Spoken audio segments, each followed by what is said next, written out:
Tesla CEO Elon Musk recently called Amazon founder Jeff Bezos a copycat, after the e-commerce giant announced it was acquiring self-driving startup ZooX. Jeff Bezos is a copycat, tweeted Musk, sharing a link to an article about Bezos' ZooX purchase, but this is not the first time Musk has called Bezos a copycat or squared off against him on Twitter. The Musk-Bezos feud can be traced all the way back to 2013 when SpaceX won out over Bezos' Blue Origin to take over the historic launch pad 39A at Kennedy Space Center, which has served as the starting point for space missions since the 1960s. Here are a few instances when Musk faced off against Bezos. Starlink versus Project Kuiper. Last year, when Amazon announced its plans to launch 3,236 satellites into orbit to provide broadband internet access, a project that seemed very similar to one Musk's SpaceX had embarked on in late 2017 when it had launched Starlink internet satellites around its Falcon 9 rocket, Musk replied to a story on Project Kuiper, tagging Bezos and writing copy followed by the cat emoji. Now Amazon also plans to launch 3,000 satellites into space. Who did it first? A few years ago, the duo faced off about who was the first space entrepreneur to successfully launch a reusable rocket. In 2015, when Bezos tweeted proudly about the successful launch and landing of Blue Origin's then New Shepard rocket, calling it the rarest of beasts, Musk replied, "Not quite rarest." SpaceX Grasshopper rocket did 6 suborbital flights 3 years ago, and is still around. Jeff who? In a 2016 BBC interview, Musk was asked about his competitiveness with regulators and businessmen like Jeff Bezos in rockets and Detroit in the motor industry. When asked about Bezos in particular, Musk shrugged and jokingly replied, "Jeff who? Whose pad is it anyway?" In 2013, after the retirement of the shuttle fleet, NASA determined that it no longer needed the pad and decided to hand management of 39A over to a commercial operator that could upgrade the facility. Both Blue Origin and SpaceX vetted proposals to NASA to take over the maintenance and operations of Launch Pad 39A. Before NASA could reach its decision, Blue Origin filed a protest with the U.S. General Accountability Office, claiming its proposal to develop a multi-user facility better fit NASA's declared intention for the pad. The request was later denied. Ultimately SpaceX won, signing a 20-year lease for Pad 39A in 2014. Amazon reportedly bought self-driving taxi firm ZooX for more than $1 billion. A source familiar with the matter told the information that the acquisition was for more than $1 billion, and 2 sources told the Financial Times the deal closed for $1.2 billion. Both publications said the deal is expected to be announced on Friday. The Wall Street Journal reported in late May that the e-commerce giant was in talks to buy ZooX, a California-based self-driving car startup founded in 2014. In 2018, Bloomberg Business reported that ZooX was closing on a $500 million fundraise that would have valued the startup at $3.2 billion.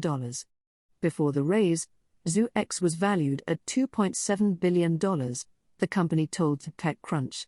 Like many self-driving car companies, ZooX has been hard hit by the coronavirus pandemic. The virus forced the company to shut down a planned pilot for its ride-sharing service, and in April the company laid off 120 people.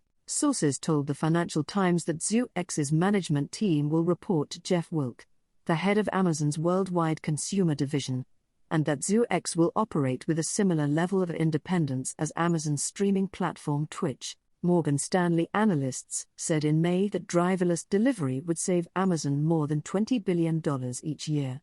As Business Insider's Mark Matusek reported in late May, Amazon's interest in ZooX was peaked to help round out its package delivery process. ZooX's vehicles are designed for ride-hailing, unlike Tesla's, which are designed to go directly to consumers. Tesla and ZooX have traded jabs before. Musk claimed in 2019 that by mid-2020, his company's self-driving cars would be fully operational without human interaction, meaning drivers wouldn't have to look at the road while driving. At Business Insider's 2019 Ignition Conference, ZooX co-founder and CTO Jesse Levinson said there's no chance of that happening. They don't have enough sensors or computers to do that given any remotely known technology that exists that humans have ever created, Levinson said at the conference. And by the way, their great cars, the Tesla autopilot system, on the freeway is I think the best out there. I think if Musk focused on that aspect it would be better received. Tesla's autopilot feature, even in its full self-driving options, are not yet fully autonomous and still require human interaction.